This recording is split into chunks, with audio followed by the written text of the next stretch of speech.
हज़रात गिरामी क़द्र,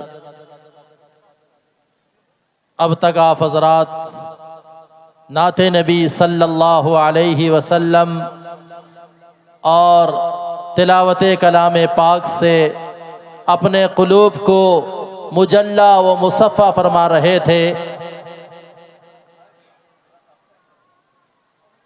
नाते नबी सल्लल्लाहु अलैहि वसल्लम के बाद मैं आप हज़रात को खिताबत की दुनिया में लिए चलूँ, जहाँ आप हज़रात उलमाए किराम से पंदो नसाए सुनेंगे।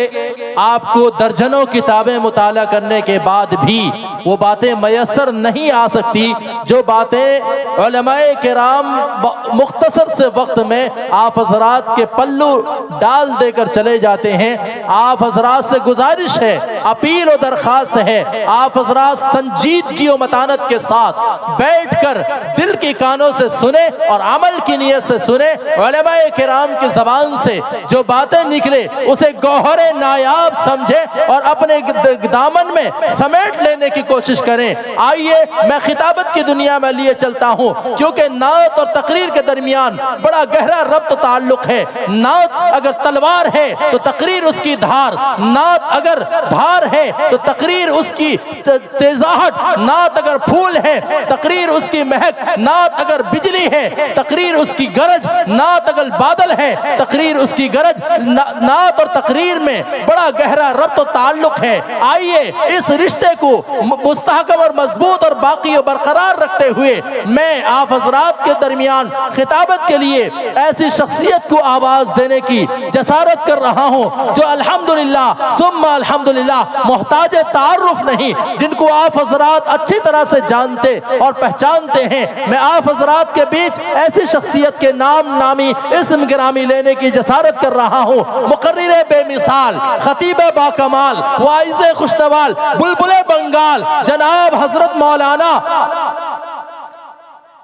हजरत मौलाना मुसव्वर आलम साहब कासमी दामत बरकातुहुल आलिया, मुदर्रिस जामिया इस्लामिया मज़ाहिर उलूम कनकपुर पांसकोड़ा से तशरीफ लाए हैं। मैं उनसे बड़े ही अदब एहतराम के साथ दरख्वास्त कर रहा हूँ मसनद पर जलवा अफरोज हों और खिताबत से हम सामईन के क़ुलूब को जो मोह लेने की कोशिश करें, जिनका इस्तकबाल इस शेर के साथ करता हूँ। शहींशाहे बलागत चले आइए, शहींशाहे बलागत चले आइए, ताजदारे फसाहत चले आइए, लेके गुलजारे तैबा के गुल की महक मुश्क बार खिताबत चले आइए। अब माइक पर जनाब हजरत मौलाना मुसव्वर आलम साहब कासमी दामत बरकातुहुल आलिया, मुदर्रिस जामिया इस्लामिया मज़ाहिर उलूम कनकपुर पांसकोड़ा आप हज़रात के बीच जलवा अफरोज है, कुर्सी खिताबत पर तशरीफ फरमा है। आप हजरात से गुजारिश दरखास्त तो अपील है, आप हजरात हजरत वाला के खिताब को जमकर सुने।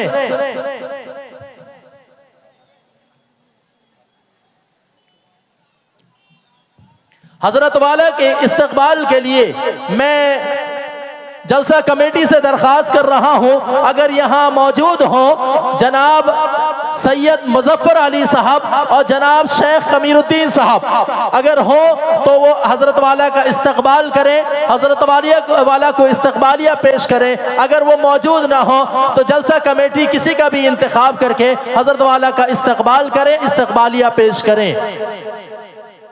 इसके बाद इंशाअल्लाहुल अज़ीज़ आप हजरात के बीच वो नन्ना शायर जिसकी दीद के लिए आप हजरात काफी दिनों से इंतजार में हैं, वो आप हजरात के बीच हजरत वाला के बाद इंशाअल्लाह रोनुमा होगा। इसीलिए जो हजरात इधर उधर मुंतशिर हैं उनसे मेरी दरख्वास्त तो अपील है, जल्द से जल्द जलसेगाह में तशरीफ ले आए। हजरत वाला के खिताब के बाद इंशाअल्लाहुल अज़ीज़ सुफियान प्रतापगढ़ी फिर अदनान प्रतापगढ़ी एक के बाद दीगर दोनों शोरा मौजूद होंगे। आप हजरात के बीच उनका नातिया कलाम होगा, आप होंगे, माइक होगा और सुफियान और अदनान होंगे। अब लीजिए समाअत कीजिए जनाब हजरत मौलाना मुसव्वर आलम साहब कासमी दामत बरकातुहुल आलिया को। अस्सलामु अलैकुम व रहमतुल्लाहि व बरकातुहू। वालेकुम अस्सलाम व रहमतुल्लाहि व बरकातुहू। अल्हम्दुलिल्लाह अल्हम्दुलिल्लाहि व कफ़ा वसलामुन अला इबादिहिल्लज़ीना इस्तफ़ा अम्मा बअदु फ़अऊज़ु बिल्लाहि मिनश्शैतानिर्रजीम बिस्मिल्लाहिर्रहमानिर्रहीम अल्हम्दुलिल्लाहि रब्बिल आलमीन अर्रहमानिर्रहीम मालिकि यौमिद्दीन इय्याका नअबुदु व इय्याका नस्तईन इहदिनस सिरातल मुस्तकीम सिरातल लज़ीना अनअमता अलैहिम गैरिल मग़दूबि अलैहिम वलद्दाल्लीन।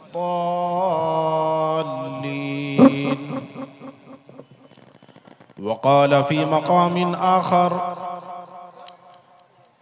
ज़ुरिबत अलैहिमुज़्ज़िल्लतु वल मस्कनह वबाऊ बिग़ज़बिन मिनल्लाह। वक़ाल नबिय्यु सल्लल्लाहु अलैहि वसल्लम ला तक़ूमुस्साअह हत्ता तुक़ातिलुल यहूद हत्ता यक़ूलल हजर वराअहुल यहूदी या मुस्लिम हादा यहूदियुन वराई फ़क़्तुलहु। वक़ाल नबिय्यु सल्लल्लाहु अलैहि वसल्लम अख़रिजुल यहूद वन्नसारा मिन जज़ीरतिल अरब। सदक़ल्लाहुल अज़ीम व सदक़ रसूलुहुन नबियुल करीम। हज़रात गिरामी, मुअज़्ज़ज़ सामिईन किराम और नौजवान भाइयों, आज काफ़ी खुशी हुई ये सुनकर कि इस जलसे का पूरा एहतिमाम यहाँ के नौजवान भाइयों ने किया है। हम सब जानते हैं कि अल्लाह तबारक व तआला नौजवानों की इबादत को, उनकी मेहनत को, उनकी दीनी कोशिश को बहुत पसंद करते हैं।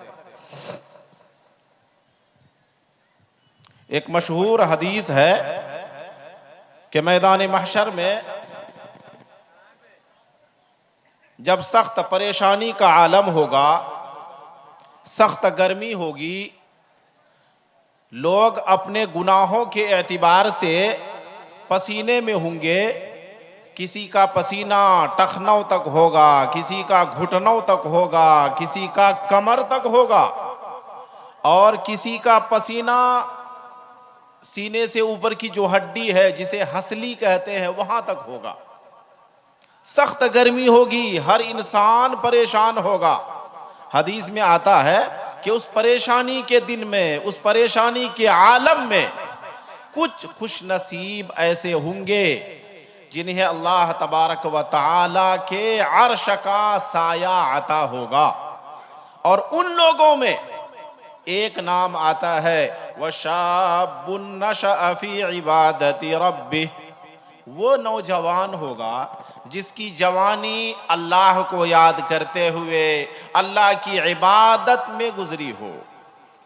तो नौजवानों के लिए बेहतरीन मौका है कि आप अपनी जवानी को, अपनी तवानाई को, अपनी ताकत को, अपनी सलाहियत को अल्लाह के दीन के लिए सर्फ करें, अल्लाह के दीन में लगाएं। ये अल्लाह को बहुत महबूब है। एक मशहूर शायर ने एक शेर कहा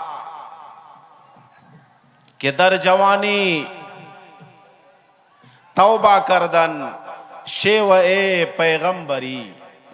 दर जवानी तौबा करदन, फारसी जुबान में है कि दर जवानी तौबा करदन शेव ए पैगंबरी वक्त पीरी गुर्गे जालिम मी शवद परहेजगार। कि जवानी के वक्त, जवानी के आलम में तौबा करना यह पैगंबरों का तरीका है, ये पैगंबरों की तालीम है। वरना बुढ़ापे में तो जालिम भी तौबा कर लेता है। इसलिए जवानों की ये जो कोशिश है ये लायक तारीफ है, लायक तहसीन है। लेकिन मेरी एक और दरख्वास्त है कि आपकी ये जो कोशिश है इसको आखिरी ना समझें। ये जलसा ये आपके अमल की, आपके काम की इब्तिदा है, ये इंतहा नहीं है। सिर्फ मकसूद जलसा नहीं होता है, जलसा के बाद ये देखा जाएगा कि जलसा से आपने क्या लिया, और जलसा खत्म होने के बाद आपका अमल कितना बढ़ा, आपने दीनी एतबार से कितनी तरक्की की। पूरी रात जलसा सुनते रहे, फजर छोड़कर सो गए, पता चला कि कुछ नहीं मिला, वक्त बर्बाद हुआ। इसलिए ये आपकी मेहनत की इब्तिदा है। आप इस जलसे में आए हैं, कुछ लेके जाना है, तब आपकी कामयाबी है। आपने इधर से सुना, इधर से निकाल दिया, ये कामयाबी नहीं है। पैगंबर अलैहिस्सलातु वस्सलाम की हदीस है कि थोड़ा अमल हो, खैरुल अमली मा दीमा अलैह, कि छोटा अमल हो, थोड़ा अमल हो, मगर हमेशा हो। इसलिए जिन लोगों ने जलसे का एहतिमाम किया है उनसे गुजारिश है कि आप ये एहतिमाम करते रहिए और इन जलसों से सबक लीजिए, कुछ सीखिए और आगे अमल कीजिए, दूसरों को अमल की दावत दीजिए, तब कामयाबी है, तब हम जलसे से फायदा उठाने वाले शुमार होंगे। आज हमें जिस मौजू पे कलाम करना है, मुझे कहा गया था कि इस वक्त जो फलस्तीन और इसराइल के दरमियान लड़ाई चल रही है, फलस्तीन के मुजाहिदीन जिहाद कर रहे हैं, फलस्तीन के बारे में, इसराइल के बारे में, यहूद के बारे में और फलस्तीन की तारीख के बारे में कुछ आपके सामने अर्ज करूं। मैं कोशिश करता हूं कि वैसे एक तफसील तलब मौजू है, कई किताबें आई हैं कि तारीख़ फ़लस्तीन एक किताब है, तारीख़ मस्जिद अक्सा एक किताब है, अक्सा के आंसू एक किताब है, बनी इसराइल से इसराइल तक एक किताब है, यहूदी प्रोटोकॉल से एक किताब है। मैं इन किताबों से कुछ आपके सामने पेश करने की कोशिश कर रहा हूं। आप गौर से सुने, इंशाअल्लाह फायदा होगा और आपको पता चलेगा कि फलस्तीन क्या है, पहले क्या था, फिर फलस्तीन के साथ क्या हुआ और आज क्या हो रहा है। आज ये जो यहूद हैं, जिनका मुल्क इसराइल है, ये कौम यहूद, इनका पुराना नाम बनी इसराइल है। और इनको ये नाम क्यों मिला? हजरत इब्राहीम अलैहिस्सलातु वस्सलाम के, जानते हैं हम सब के दो बेटे थे, हजरत इस्माइल अलैहिस्सलातु वस्सलाम और दूसरे बेटे थे हजरत इसहाक अलैहिस्सलाम। हजरत इसहाक अलैहिस्सलाम के बेटे हुए याकूब अलैहिस्सलाम। याकूब अलैहिस्सलातु वस्सलाम का लक़ब था इसराइल, वहीं से उनकी औलाद बनु इसराइल कहलाई, इसलिए इनका पुराना नाम बनी इसराइल है। कुरान करीम ने जगह जगह आया है, या बनी इसराइल अज़कुरू निअमती अल्लती अनअमतु अलैकुम व अन्नी फज़्ज़लतुकुम अलल आलमीन। तो वहां से बनी इसराइल का सिलसिला चला है। और याकूब अलैहिस्सलातु वस्सलाम के 12 बेटे थे, इसलिए शुरू में बनी इसराइल के 12 कबीले थे। क्योंकि याकूब अलैहिस्सलातु वस्सलाम के 12 बेटे थे, तो हर बेटे की औलाद एक कबीला बन गया, एक खानदान बन गया। तो शुरू में ये बनी इसराइल 12 कबीले थे, इनके 12 खानदान थे। तो वहां से ये बनी इसराइल का लफ्ज चला है। और एक जमाने में ये कौमे बनी इसराइल दुनिया की बेहतरीन कौम थी। अल्लाह ने ऐलान किया है ना, या बनी इसराइल अज़कुरू निअमती अल्लती अनअमतु अलैकुम व अन्नी फज़्ज़लतुकुम अलल आलमीन। तो एक जमाने में ये कौमे बनी इसराइल बेहतरीन कौम थी, दुनिया के तमाम लोगों से ये बेहतर लोग थे, लेकिन आज ये कौम दुनिया की सबसे बदतरीन कौम है, सबसे जलील कौम है। और आपको पता है कि बेहतरीन से ये बदतरीन क्यों बन गए? शरारत की वजह से, नाफरमानी की वजह से, पैगंबरों की मुखालफत की वजह से। और इन जालिमों ने पैगंबरों की इतनी मुखालफत की कि कुरान कहता है फरीकन कज़्ज़बतुम व फरीकन तक़तुलून। ऐ जालिमो, तुमने तो पैगंबर की एक जमात को झुठलाया और एक जमात को कत्ल किया। तो ये वो बनी इसराइल, ये वो कौम है जो कातिल कौम है, जिसने हजरत ज़करिया अलैहिस्सलाम और दूसरे कई पैगंबरों को कत्ल किया। अब जरा समझें, जो कौम कातिले नबी हो वो दुनिया की बदतरीन कौम होगी। इसलिए रूए जमीन पर सबसे बदतरीन कौम है तो वह कौम बनी इसराइल है।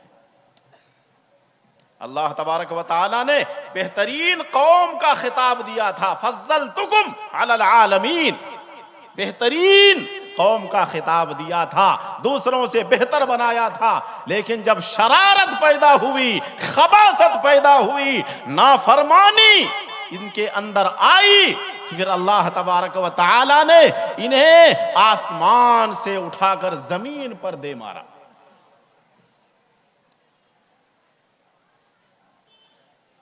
बाद में इन लोगों ने अपने लिए यहूदी का लफ्ज इस्तेमाल किया। यहूदी का लफ्ज क्यों इस्तेमाल किया? याकूब अलैहिस्सलातु वस्सलाम के एक बेटे का नाम था यहूदा। आपने सुना होगा यूसुफ अलैहिस्सलातु वस्सलाम के एक भाई के नाम जहां बिन्यामीन था, वहीं यूसुफ अलैहिस्सलातु वस्सलाम के एक भाई का नाम यहूदा था। हजरत सुलेमान अलैहिस्सलातु वस्सलाम के बाद फलस्तीन के इलाके में यहूदियों की बनी इसराइल की दो हुकूमत कायम हुई, दो सल्तनत कायम हुई। एक का नाम यहूदा के नाम पर यहूदिया रखा गया और वहां रहने वाले यहूदी कहलाए। तो वहीं से इन्होंने बनी इसराइल का लफ्ज छोड़कर यहूदी का लफ्ज इस्तेमाल करना शुरू किया है और अब ये यहूदी कहलाते हैं। कुरान करीम ने बयान किया है कि जब इन लोगों ने पैगंबरों की मुखालफत की, पैगंबरों को कत्ल किया, तो अल्लाह तबारक व तआला ने इन्हें सख्त सजा दी। आज ये जिस इलाके पर आबाद हैं, फलस्तीन की सरजमीन पर आबाद हैं, फलस्तीन की जो तारीख है, उलमा लिखते हैं कि फलस्तीन की तारीख को अब 4 हिस्सों पर तकसीम कर सकते हैं। फलस्तीन का ये जो पूरा इलाका है, उस इलाके को अब 4 अदवार, 4 दौर पर तकसीम कर सकते हैं। एक दौर है हजरत ईसा अलैहिस्सलातु वस्सलाम से पहले का दौर, फलस्तीन के इलाके पर यहूदियों की उस वक्त हुकूमत थी, वो यहूदी वहां बसे हुए थे। दूसरा दौर शुरू होता है हजरत ईसा अलैहिस्सलातु वस्सलाम से लेकर 700 साल तक का दौर। तीसरा दौर शुरू होता है हजरत उमर फारूक के जमाने से लेकर 1300 साल तक का दौर।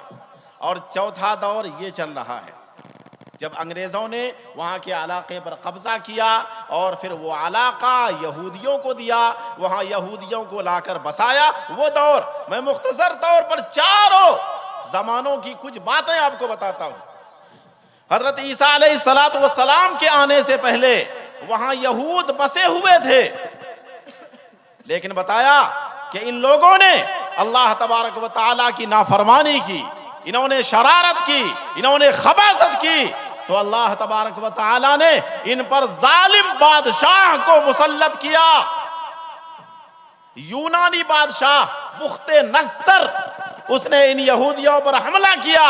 फलस्तीन पर हमला किया, वहां यहूदियों की हुकूमत थी, पूरी हुकूमत को तहोबाला किया और यहूदियों को फलस्तीन की सरजमीन से भगाया। तो ये लोग भागे। फलस्तीन के इलाके पर यूनानियों की हुकूमत रही, बुख्ते नस्सर की हुकूमत रही। एक जमाने तक ये यहूदी दुनिया के मुख्तलिफ मुल्कों में जाकर आबाद हुए, वहां रहने लगे। कुछ जमाने के बाद जब ईरान के बादशाह साइरस ने फलस्तीन की सरजमीन पर कब्जा किया, तो फिर उन्होंने यहूदियों से कहा कि तुम आके यहां आबाद हो जाओ। मगर जब ये लोग फिर आके फलस्तीन में आबाद हुए तो फिर वही शरारत। एक मर्तबा अल्लाह तबारक व तआला ने इन पर जालिम बादशाह मुसल्लत किया, बुख्ते नस्सर को, जिसने इन्हें कत्ल किया, भगाया, मगर इन्होंने सबक नहीं लिया। फिर वही मुखालफत शुरू की, फिर अल्लाह की नाफरमानी, वही खबासत, वही अदावत। तो अल्लाह तबारक व तआला ने फिर शाह रूम को, टाइटुस को इन पर मुसल्लत किया और दोबारा टाइटुस ने इन पर हमला किया और इनको सरजमीन फलस्तीन से भगाया और फिर वहां से रूमियों की हुकूमत कायम हुई। तो ये पहला दौर है ईसा अलैहिस्सलाम से पहले का दौर, जब वहां यहूद आबाद थे और 2 मर्तबा यहूदियों को वहां से मार कर भगाया गया था। जब ईसा अलैहिस्सलाम तशरीफ लाए, इन यहूदियों ने उनकी मुखालफत की, तो वहां से दूसरा दौर शुरू होता है। यह दौर है रूमियों की हुकूमत का। रूम का बादशाह था टाइटुस, जिसने सरजमीन के इलाके पर कब्जा किया और उनका कब्जा रहा और यह कब्जा 700 साल तक कायम रहा। उसके बाद हजरत उमर फारूक रज़ी अल्लाह अन्हु का जमाना आता है और मुसलमान मुजाहिदीन वहां का सफर करते हैं। और एक बात और भी याद रखें कि ये फलस्तीन के इलाके पर कभी यहूद की हुकूमत, कभी ईसाइयों की हुकूमत और कभी मुसलमानों की हुकूमत। आखिर ये लड़ाई क्यों चल रही है? लड़ाई इसलिए चल रही है कि फलस्तीन का जो इलाका है ये तीनों मज़ाहिब के लिए मुहतरम है। यहूदियों के लिए भी मुक़द्दस है, ईसाइयों के लिए भी मुक़द्दस है, मुसलमानों के लिए भी मुक़द्दस है। यहूदियों के लिए मुक़द्दस इसलिए है कि एक ज़माने में ये लोग वहाँ आबाद थे और इनकी एक इबादत गाह थी जिसका नाम था हैकले सुलेमानी। और आज ये लोग कहते हैं कि हैकले सुलेमानी को तो लोगों ने तोड़ दिया, उसकी एक दीवार आज भी मौजूद है जिसे कहा जाता है दीवारे गिरिया। आपने YouTube में देखा होगा कि वहां एक दीवार है पत्थर की, वहां ये यहूद जाते हैं और हिल हिल कर ये इबादत करते हैं, पढ़ते हैं, रोते हैं, उसे दीवारे गिरिया कहा जाता है। तो फलस्तीन का इलाका, खास तौर पर यरूशलेम का शहर, ये यहूदियों के लिए मुकद्दस है, वहां इनका दीवारे गिरिया है।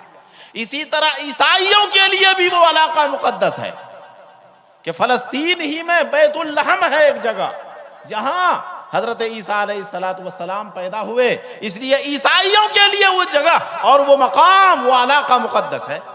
और मुसलमानों के लिए भी मुकद्दस है क्योंकि वहां क़िबला ऊला है, वहां मस्जिद अक्सा है, वहीं से पैगंबर अलैहिस्सलाम का सफर मेराज की इब्तिदा हुई। इसलिए वो इलाका मुसलमानों के लिए भी मुकद्दस है। इसलिए एक जमाने से तीनों कौमों में लड़ाई चलती है। कभी यहूदियों का कब्जा होता है, कभी ईसाइयों का कब्जा होता है, कभी मुसलमानों का कब्जा होता है। तो पहले यहूदियों का कब्जा था, फिर ईसा अलैहिस्सलाम के दौर से लेकर वहां ईसाइयों का कब्जा हुआ और ये कब्जा 700 साल तक चला। हजरत उमर फारूक रज़ी अल्लाह अन्हु के दौर में हजरत अम्र बिन आस, इसी तरह हजरत अबू उबैदा बिन जर्राह ने फौजियों के साथ फलस्तीन के इलाकों पर हमला किया, बहुत से इलाकों को फतह किया, यहां तक कि यरूशलेम के करीब पहुंच गए। यरूशलेम वही शहर जो सबके लिए मुकद्दस है। जब वहां पहुंचे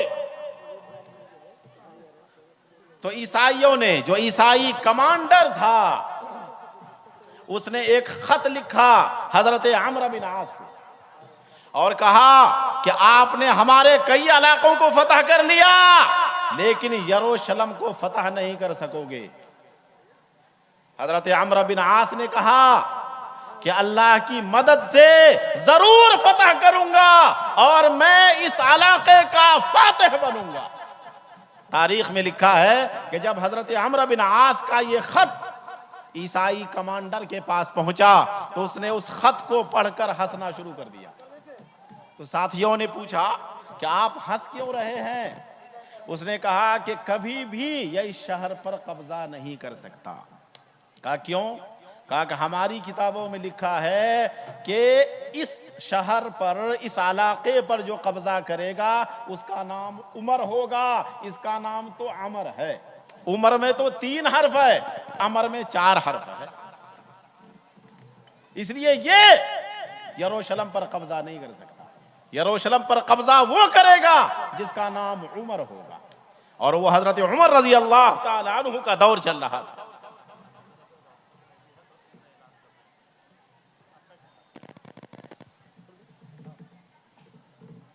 আমাদের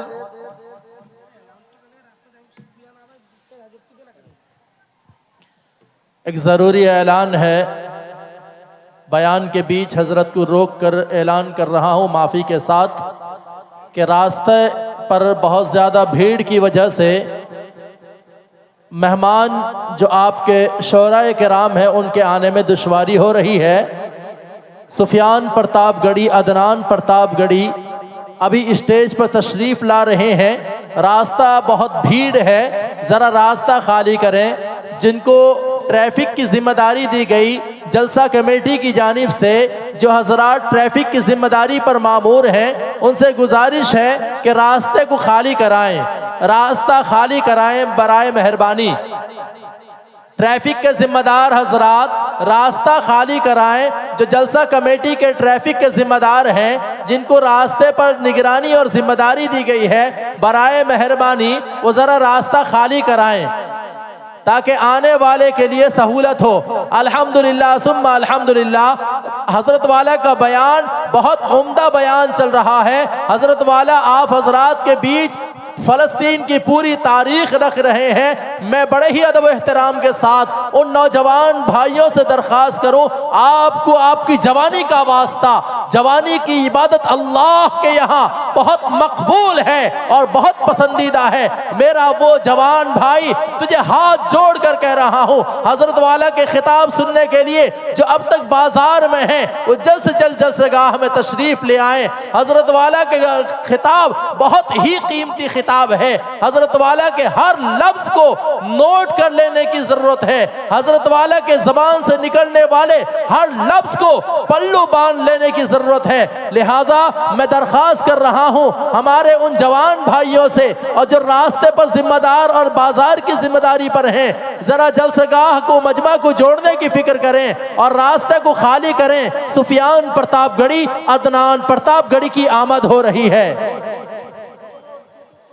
शेख आयुब, सैयद इंसार अली, शहाबुद्दीन मल्लिक, सरफराज मल्लिक, शेख मुस्तजिल, अताबुल शाह, शेख फिराज, जैनुल शाह, शेख अजीरुद्दीन, मौसन खान, शेख शमशेर, शेख इकबाल, शेख मोहज्जन, शेख रजाबुल, शेख छोटू, शेख इसराफिल, शेख मोइदुल, शेख हाबू, शेख साजन, शेख इसराफिल, शेख मोइदुल, शेख मोहरम, शेख मोनो, शेख कालो, शेख अजारुद्दीन, शेख मुस्तजिल।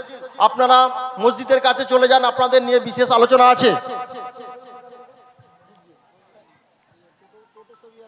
रास्ते पर टोटो गाड़ी खड़ी है जिसकी वजह से दुश्वारी हो रही है। सुफियान प्रतापगढ़ी, अदनान प्रतापगढ़ी के आने के लिए रास्ता खाली करवाएं।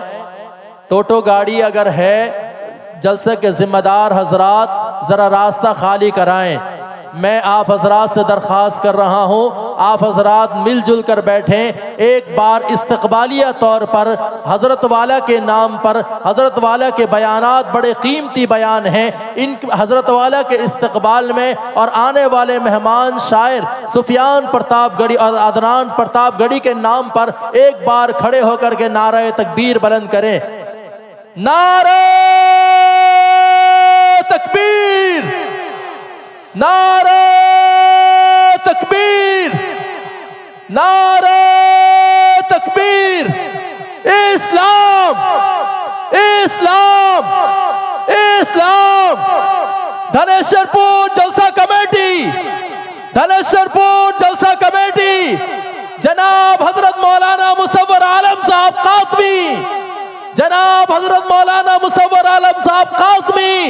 धनेश्वरपुर जलसा कमेटी जनाब सुफियान प्रतापगढ़ी, अजीजम शायर इस्लाम सुफियान प्रतापगढ़ी, शायर इस्लाम अदनान प्रतापगढ़ी।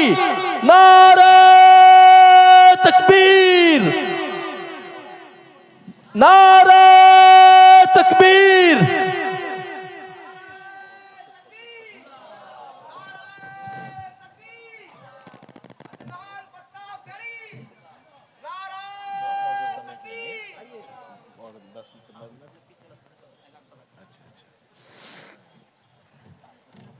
हजरात, मैं ये अर्ज कर रहा था कि हजरत उमर फारूक रदी अल्लाह अन्हु के दौर में जब मुजाहिदीन ने फ़लस्तीन के इलाकों पर कब्ज़ा किया और मुजाहिदीन यरूशलेम के करीब पहुँचे, चूँकि ईसाइयों की किताबों में लिखा था कि इस इलाके पर, इस शहर पर जो कब्ज़ा करेगा उसका नाम उमर होगा। इसलिए यरूशलेम के पादरी ने हजरत अबू उबैदा बिन जर्राह से कहा कि आप अपने खलीफा को बुलाएं, हम इस शहर की चाबी उनके हाथ में देंगे, हम ये शहर उनके सुपुर्द करेंगे, आपके हाथ में नहीं देंगे। चुनांचे हजरत अबू उबैदा रदी अल्लाह अन्हु ने खत लिखा हजरत उमर फारूक रदी अल्लाह अन्हु को कि आप तशरीफ लाएं, यहाँ के पादरी आपसे मुआहदा करना चाहते हैं और ये शहर आपके सुपुर्द करना चाहते हैं। चुनांचे खत पहुंचा मदीना। हजरत उमर फारूक रदी अल्लाह अन्हु ने सफर किया। ये पादरी अपने साथियों के साथ एक मकाम पर जमा हुआ जिसका नाम जाबिया था। हजरत उमर फारूक को पता चला, तो चूंकि सफर लंबा था, काफी लंबा सफर था, तो हजरत उमर फारूक रदी अल्लाह अन्हु ने एक ऊँटनी ली और एक थैले में खजूर, एक थैले में सत्तू और एक पानी का बर्तन लिया और साथ में अपना गुलाम लिया कि चलो इस सफर में तुम मेरे साथ रहोगे। और हजरत उमर फारूक ने अपने गुलाम से फरमाया कि ए गुलाम, ये मत सोचना कि मैं हमेशा ऊपर बैठा रहूंगा और तुम चलते रहोगे, ऐसा नहीं होगा, बराबरी होगी। एक मंजिल तक मैं सवार होकर रहूंगा, तुम पैदल चलोगे, और दूसरी मंजिल पर तुम सवार हो जाओगे और मैं पैदल चलूंगा। ये है इस्लाम का इंसाफ, ये है मुसावात। कि हजरत उमर फारूक ने अपने गुलाम से बारी मुकर्रर की कि एक मंजिल तक उमर सवार होगा, तू पैदल चलेगा, और एक मंजिल तक उमर पैदल चलेगा, तू सवार होगा। चुनांचे हजरत उमर फारूक रदी अल्लाह अन्हु ने अपने गुलाम के साथ जाबिया का सफर किया। जब जाबिया के करीब पहुंचे और वहां मुजाहिदीन को पता चला कि खलीफतुल मुस्लिमीन हजरत उमर फारूक तशरीफ ला रहे हैं, तो मुजाहिदीन इस्तकबाल के लिए निकले। उस पादरी ने सोचा कि जब खलीफतुल मुस्लिमीन उमर आ रहे हैं तो उनके साथ एक बड़ा काफिला होगा और खादिमों का इज्तिमा होगा। लेकिन उसे ताज्जुब हुआ कि उसने देखा कि एक आदमी है उमर और एक गुलाम है उसके साथ, और कपड़ा पुराना है, फटा हुआ है। लिखा है कि हजरत उमर के कुर्ते पर 14 पेवंद लगे हुए थे, 14 जगह से कुर्ता फटा हुआ था और वहां पेवंद कपड़े का टुकड़ा लगा हुआ था, बल्कि बाज जगह तो चमड़े का टुकड़ा लगा हुआ था। कुर्ता फटा हुआ था, 14 टुकड़े लगे हुए थे। लेकिन उस पादरी ने देखकर फौरन समझ गया कि यही उमर है, यही खलीफतुल मुस्लिमीन है, और उसने वहां की चाबी हजरत उमर फारूक के सुपुर्द की। फिर हजरत उमर फारूक ने जाबिया से मस्जिद अक्सा जाने का इरादा किया। वहां ईसाई आबाद थे, ईसाइयों की हुकूमत थी अभी तक। जब हजरत उमर फारूक वहां चलने लगे, मस्जिद अक्सा के करीब पहुंचे, यरूशलेम के करीब पहुंचे, तो साथियों ने कहा, हजरत अबू उबैदा ने एक कपड़े का इंतजाम किया और कहा, ए खलीफतुल मुस्लिमीन, इज्जत का सवाल है, आप अपना कपड़ा बदल लीजिए, हमने आपके लिए एक जोड़ा कपड़े का इंतजाम किया है। तो हजरत उमर ने अजीब जवाब दिया कि देखो, अल्लाह ने हमें इस्लाम के जरिए इज्जत दी है, इन कपड़ों के जरिए इज्जत नहीं दी है। इसलिए लोगों की इज्जत हासिल करने के लिए, लोगों की नजर में मुहतरम बनने के लिए उमर अपना लिबास नहीं बदले। चुनांचे हजरत उमर फारूक के दौर में फलस्तीन का पूरा इलाका फतह हुआ और यहां से फिर इस्लामी दौर का आगाज होता है। यह तीसरा दौर है। पहले यहूदियों का दौर था, फिर ईसाइयों का दौर हुआ 700 साल तक, फिर हजरत उमर फारूक के दौर से इस्लामी हुकूमत का दौर शुरू होता है और यह इस्लामी हुकूमत तकरीबन 1300 साल तक रहती है। बीच में एक मर्तबा फिर ईसाइयों ने कब्जा कर लिया था और सलाहुद्दीन अय्यूबी ने दोबारा उनसे छीन लिया था। तो 1300 साल तक यहां मुसलमानों की हुकूमत रही और मुख्तलिफ बादशाहों ने हुकूमत की भी, कभी सल्जूकी बादशाह ने हुकूमत की, कभी फातिमीयून ने हुकूमत की और आखिर दौर में तुर्की हुकूमत, जिसे खिलाफत उस्मानिया कहा जाता है, यह इलाका उनके कंट्रोल में था, उनकी मातहत में था। और उस वक्त मुसलमानों की ये खिलाफत उस्मानिया इतने बड़े इलाके पर था कि मुअर्रिखीन बताते हैं कि 53 मुमालिक इसके मातहत थे। इतनी बड़ी हुकूमत थी। लेकिन जब जंग अजीम की इब्तिदा हुई, वो लड़ाई हुई, जंग अजीम आप लोग जानते होंगे कि जहां एक तरफ जर्मनी और ऑस्ट्रिया वगैरह था, वहीं दूसरी तरफ रूस था, फ्रांस था, इंग्लैंड था। तो उस वक्त खिलाफत उस्मानिया ने जर्मनी का साथ दिया और अंग्रेजों ने फिर खिलाफत उस्मानिया से लड़ाई की, मुकाबला किया, यहां तक कि जंग अजीम के इख्तिताम पर फलस्तीन के इलाके पर अंग्रेजों ने कब्जा कर लिया। और इस लड़ाई में ये जो मुसलमानों की, उस्मानियों की लड़ाई चल रही थी अंग्रेजों के साथ, अजीब आपको ताज्जुब होगा कि इस लड़ाई में अंग्रेजों का साथ यहूदियों ने दिया था और अंग्रेजों ने वादा किया था कि हमारा साथ दो, अगर हमने फलस्तीन पर कब्जा कर लिया तो हम तुम्हें एक मुल्क बना कर देंगे। इसलिए वहां के यहूदियों ने अंग्रेजों का साथ दिया था। और ताज्जुब यह है कि इस लड़ाई में अंग्रेजों के साथ उन अरबों ने भी दिया था। अजीब ताज्जुब की बात है, जब खिलाफत उस्मानिया को खत्म करने के लिए अंग्रेज लड़ रहे थे, यहूदियों ने भी साथ दिया था और अरबों ने भी साथ दिया था। अरबों ने क्यों साथ दिया था? अरब आजाद रहना चाहते थे, खिलाफत उस्मानिया से छुटकारा पाना चाहते थे। अंग्रेजों ने वादा किया था कि साथ दो, अगर हमने इस इलाके पर कब्जा कर लिया, यहूदियों से वादा किया कि तुम्हें एक मुल्क बना कर देंगे, अरबों से वादा किया कि तुम्हारा इलाका हम तुम्हें दे देंगे। चुनांचे दोनों ने साथ दिया और फिर वो दिन आया कि जब फलस्तीन का इलाका अंग्रेजों के कब्जे में आया और अंग्रेजों ने यहूदियों को एक मुल्क बना कर दिया और अरबों को भी उनका इलाका मिला, शाम का इलाका मिला, उर्दुन का इलाका मिला। लेकिन जब 1947 में अक़वाम मुत्तहिदा से ये पास हुआ कि फलस्तीन को 2 हिस्सों पर तकसीम किया जाए, एक हिस्से में यहूदियों की हुकूमत होगी और एक हिस्से पर मुसलमानों की हुकूमत होगी। जब यहूदियों को लाकर यहां बसाया, अब इन अरबों को अकल आई कि हमने तो अपने पांव पे कुल्हाड़ी मार दी, कि हमने तो खिलाफत उस्मानिया को खत्म करने के लिए अंग्रेजों का साथ दिया और अंग्रेजों ने हमारे बीच में लाकर इस बदबख्त कौम को बसा दिया। अब अरबों ने मुकाबला का इरादा किया।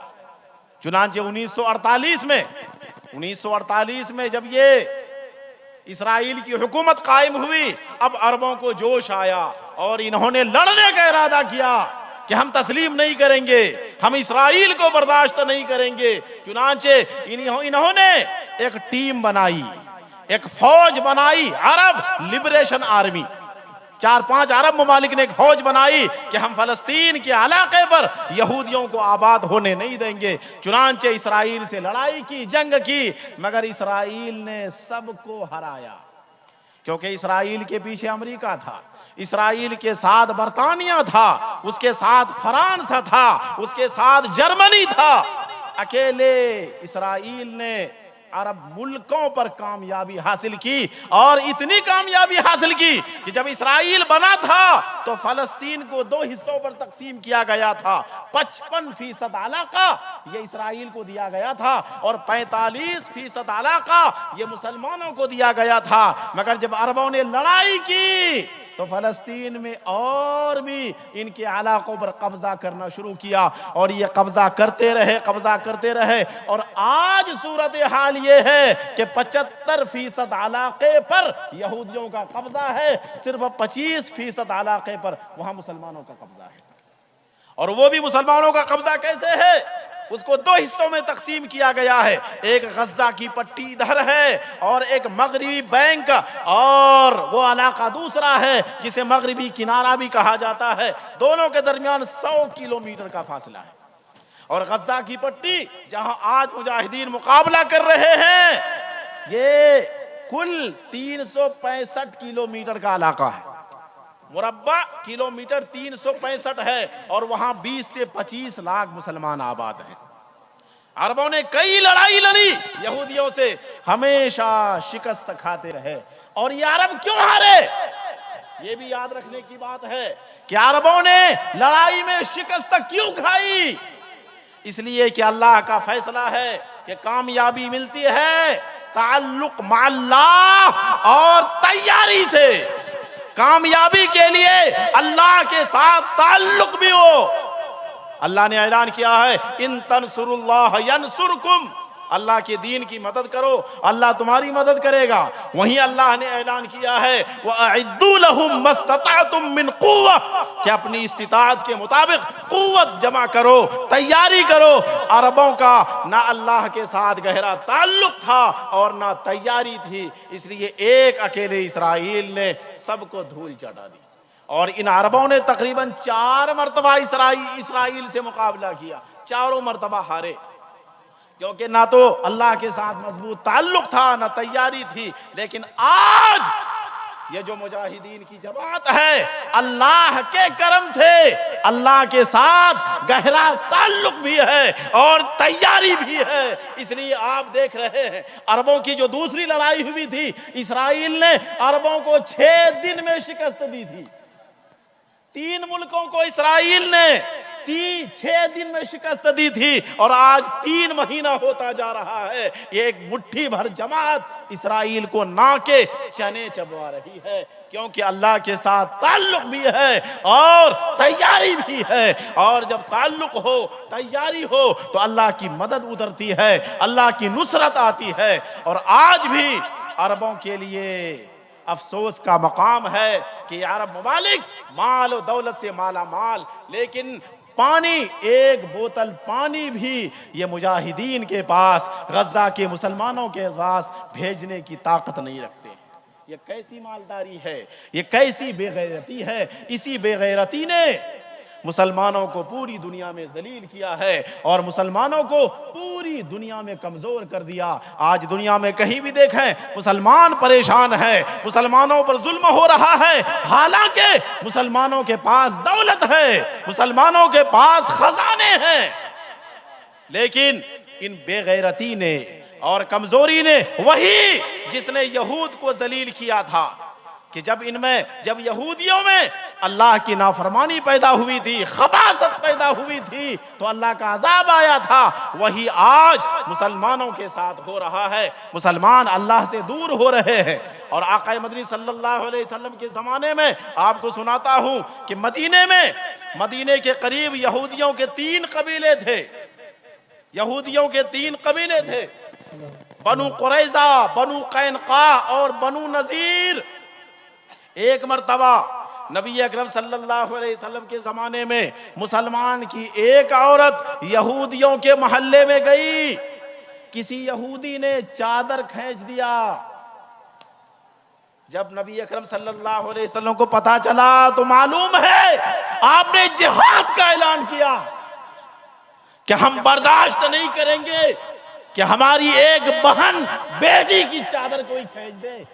और आज मुसलमानों को गाजर मूली की तरह काटा जा रहा है, मगर कोई जोश और हिम्मत हौसला वाला नहीं है। सारे अरब खामोश है, ऐसा लग रहा है कि इनके पास न ताकत है कुछ नहीं, ये सब गोंगे बहरे बन चुके हैं। इसलिए मुसलमानों आज हम उनकी मदद करें। हम मदद किस तरह कर सकते हैं? हम उनके लिए दुआ करें। हम बस दुआ कर सकते हैं कि मुजाहिदीन की अल्लाह मदद फरमाए, वरना हम भी गुनहगारों में शुमार होंगे कि ना तो हमने मुजाहिदीन की मदद की ना उनके लिए दुआ की। इसलिए मुजाहिदीन के लिए, गज़ा के मुसलमानों के लिए हम दुआ करें। खास तौर पर उन लोगों के लिए दुआ करें जहां ना खाना पहुंच रहा है ना पानी पहुंच रहा है। चारों तरफ अरब ममालिक हैं, ये वो लोग हैं, ये जुब्बे कुब्बे वाले हैं जिनको हम समझते हैं कि पता नहीं कितना बड़ा अल्लाह का वली होगा, लेकिन बेगैरती की ये हद है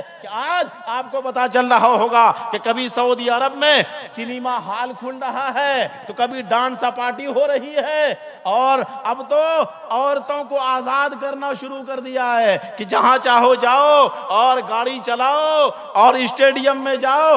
ये बेगैरती है। इसलिए मुसलमानों आज हम उसी रास्ते पर चलना शुरू करें जिस रास्ते पर नबी अकरम सल्लल्लाहु अलैहि वसल्लम ने हमें छोड़ा था। वही रास्ता कामयाबी वाला है। आज हम इस चमक दमक वाली दुनिया में एक नया रास्ता ना अपनाएं, वरना ना हम दुनिया के रहेंगे ना आखिरत के रहेंगे। अल्लाह से दुआ करें कि अल्लाह तबारक व तआला हम सबको सही रास्ते पर गामजन फरमाए और सही रास्ते पर साबित कदम फरमाए।